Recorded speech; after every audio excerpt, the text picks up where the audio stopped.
안녕하세요. 안티기자의 밀리터리 입사 코리아입니다. 록히드 마틴은 차세대 전투기 F-47 성능의 80%를 낼 수 있는 F-35 전투기를 절반의 비용으로 제공할 수 있다고 홍보하고 있습니다.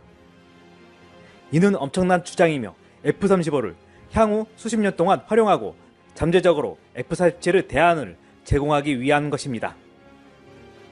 이를 달성하기 위해 록히드 마틴이 보잉에 빼앗긴 NGAD 전투기 프로그램을 통해 개발된 기술을 F-35에 적용해야 합니다. 오늘은 F-35 업그레이드로 6세대 전투기의 80% 성능을 낼 수 있다는 록히드의 주장에 대해 분석해보는 시간을 가져볼까 합니다. F-35 업그레이드를 통해 6세대 전투기의 80% 성능을 낸다고? F-35에 대해 사소한 개량으로 그치지 않고 F-35 기본 동체를 활용하여 나스카 업그레이드를 할 수 있습니다. 이 5세대 이상 개량에는 NGAD를 위해 개발된 새로운 소재, 형상 및 대응책이 포함될 수 있습니다. 또한 록히드는 보잉이 NGAD 전투기 경쟁에서 승리한 것에 대해 공식적으로 항의하지 않을 것이라는 사실도 알렸습니다. 이는 까다로운 트럼프 행정부와 좋은 관계를 유지해야 한다는 점을 고려해서입니다.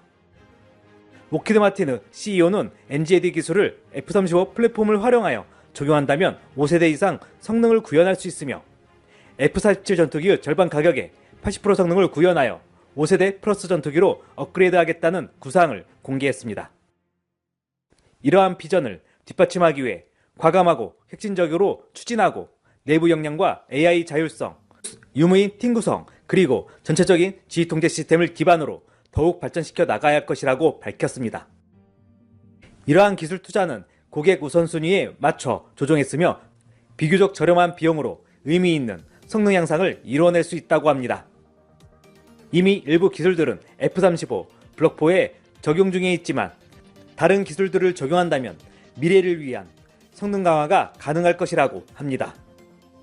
특히 F-35와 관련하여 기체라는 단어를 사용하고 있다는 사실도 주목할 만한 가치가 있습니다. 특히 항공 영역에서 6세대 전투기에 필요한 기능을 적용 가능한 플랫폼으로 이야기하는 것입니다. 이를 염두에 두고 록히드가 F-35 블록4 다음 단계를 제안하기까지는 오래 걸리지 않을 것이며 NGAD 전투기 경쟁에서 패배하기 전에 생각했던 것보다 더 많은 변화가 있을 수 있습니다. 록히드는 F-47 패배에 집착하지 않고 아직 많은 추가 소요가 있는 5세대 전투기 플랫폼인 F-35와 F-22의 NGAD에 적용된 모든 기술을 업그레이드에 집중할 것이며 대대적인 설계 변경도 포함된다고 밝혔습니다. 하지만 현실적으로 블록4 구성 요소도 완성하지 못한 상태에서 다음 업그레이드를 논하는 것은 시기상조라는 시각도 있습니다.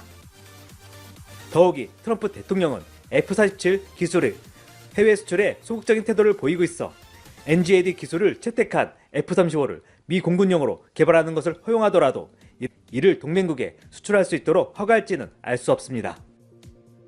한 가지 확실한 점은 5세대 플러스가 구체화되는 시점은 블록4가 실용화된 이후인 2030년대에 들어서야 가능하다는 것입니다.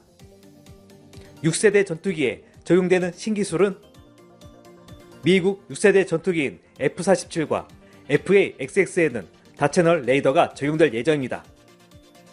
현재 전투기에 탑재되는 레이더는 대부분 X밴드 대역의 주파수를 사용하는 레이더를 사용합니다. X밴드는 파장이 짧아서 매우 정밀한 탐지가 가능하지만 그만큼 동일 출력을 사용하는 다른 대역 레이더에 비해 전파 탐지 거리가 짧습니다. 특히 전투기는 제한적인 공간과 전력으로 인해 보통 200km 안팎의 거리를 탐지할 수 있는 수준의 레이더가 탑재됩니다. 전투기용 레이더에 보통 X밴드를 쓰다 보니 스텔스 설계는 X밴드에 대응하는 방향으로 이루어지고 있습니다. 이에 X밴드 레이더만으로는 적 스텔스 전투기를 원거리에서 탐지하는 것은 어려우나 S밴드나 L밴드, UHF, VHF 밴드 파장으로는 쉽게 탐지할 수 있습니다. 이에 다채널 레이더를 탑재함으로써 X밴드에 최적화된 적 전투기 탐지를 원거리에서 할 수 있도록 지원해주는 것입니다. 이와 더불어 F-35는 적외선, 전자광학 등 다양한 센서를 이용해 레이더로 탐지하기 어려운 정보를 수집해 센서 퓨전을 통해 각 센서가 수집한 정보를 융합해 데이터화해 탐지 능력을 강화했습니다. 이에 레이더 없이도 적 전투기를 탐지할 수 있어 더 은밀하게 작전을 펼칠 수 있습니다. 6세대 전투기인 F-47은 한 단계 더 나아가 융합된 정보를 AI로 가공을 통해 활용할 것이며, 이 정보를 데이터 링크를 활용해 아군과 실시간 공유를 통해 실시간 정보를 시각화하여 조종사에게 이미지화하여 제공하게 될 것입니다. 이는 전장에 맵팩을 키고 적과 싸우는 것이 될 것이기 때문에 절대적인 우위에서 전투에 돌입할 수 있게 됩니다. 이와 더불어 6세대 전투기에는 최초로 전 측면 스텔스 설계가 적용되기 때문에 탐지가 더욱 어려워졌습니다. 현존하는 스텔스 전투기는 전면에 대한 스텔스 설계를 적용했지만 6세대 전투기는 수직 미익을 없애 측면에서도 높은 스텔스 성능을 구현했습니다. 이와 더불어 신형 전파 흡수 도료와 동체 접합 기술이 적용되었으며, 이에 모든 방향에서 레이더 반사율이 크게 낮아졌습니다. 특히 X밴드 외 다른 저주파 대역 레이더에 대해서도 저피탐 성능을 구현한 것으로 알려져 있습니다. 신형 전파 흡수 도료는 시인성이 떨어져 육안이나 전자광학 장비에 의한 탐지 확률을 낮춰줍니다. 또한 동체와 레이더의 적외선 방출 저감 대책이 적용되어 적외선 센서에 감지될 가능성도 낮습니다. 적응형 사이클 엔진은 상황에 따라 저바이패스와 고바이패스를 적용하기 때문에 엔진 효율이 높아져 연비를 25에서 30%를 늘릴 수 있습니다. 이에 기존 전투기에 비해 최소 30% 이상 넓은 작전 반경을 가질 것입니다.